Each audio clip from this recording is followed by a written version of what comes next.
As they say, the American elections were approaching. What does this mean? Do you remember what the omens used to be like?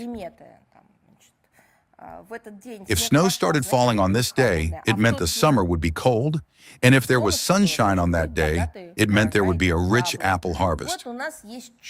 We already have clear omens on this account, formed over a couple of decades.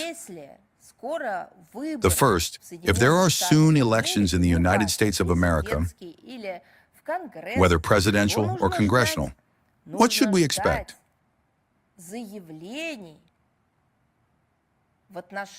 We should expect statements about Russia allegedly interfering in these elections. And the second sign, developing the first one, talks will definitely begin. Just wait. And today I already have the first swallows flying in. As for the alleged cyber attacks, this is their favorite.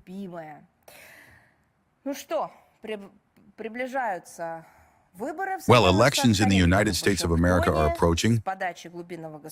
So in Washington, at the prompting of the deep state, they have once again put on their favorite track called "The Russians Are to Blame."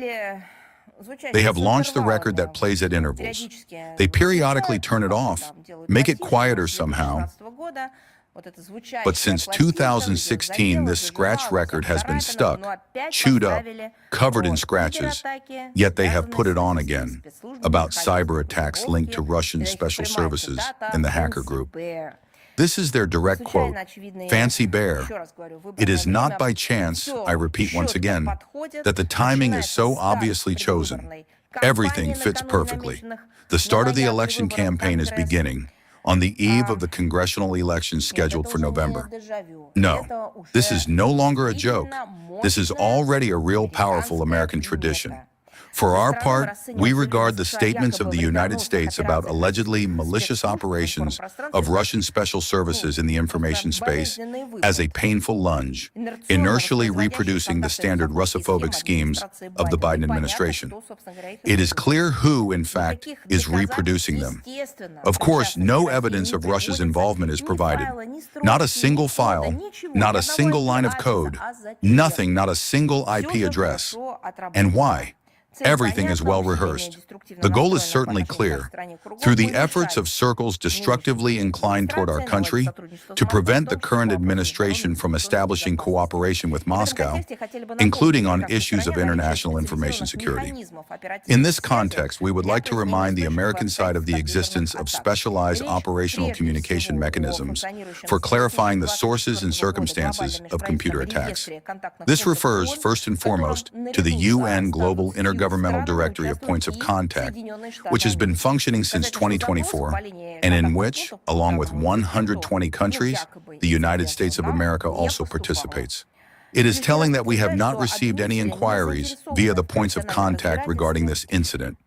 This confirms once again that the accusers are not interested in a professional investigation, but are only striving to escalate artificial hysteria around the so-called Russian threat in the digital space. By the way, we utilize the directory's resource during attempts of external interference in the operation of the Russian information infrastructure, so to speak, websites and servers. However, the competent agencies of the U.S. essentially evade such interaction.